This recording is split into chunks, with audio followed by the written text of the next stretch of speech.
dahil sa inyong mga magulang nagtulong dito. Ngayon, ayaw ko na makita na magtatapong kayo ng basura, either papel, plastic, kung ano po man. Mayroon dyan lalagyan, mayroon kayong trash can.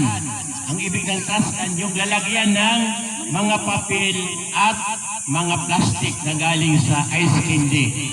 Sino ang marunong ng ice candy? Oh, hindi pa kayo nakatikim ng ice candy. Ano? Yung plastic ilalagay dyan sa basurahan. Hands down. Diba? Ang pangapat, po ang magbandal tayo sa wall ng ating nag-round ako dito sa ating mga kwarto. Maraming sulat-sulat kung ano-ano. Ang iba sinusulat kung anong drawing na nandiyan dyan. Huwag magsulat. Pag nakita ko o papapunuin ko, sulat doon sa notebook. Pag nakakita ko ng ang ibig niya bandal, magsulat-sulat sa wall. Dahil babaguhin natin ang pintura ng ating paaralan para maganda. Yan ang gagawin natin. Reglamento natin na dapat sundin ninyo. At bawal na pumasok na kayo sa paaralan tapos umuwi kayo, hindi kayo nagpapaalam sa inyong guro.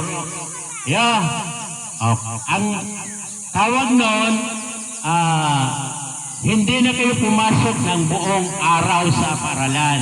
Dapat nandyan palagi kayo sa inyong kwarto. Ang panghuli, mayroon din kayong susundin na reglamento at norms sa loob ng paaralan. Yung advisor na ninyo ang magsasabi kung ano ang inyong gagawin.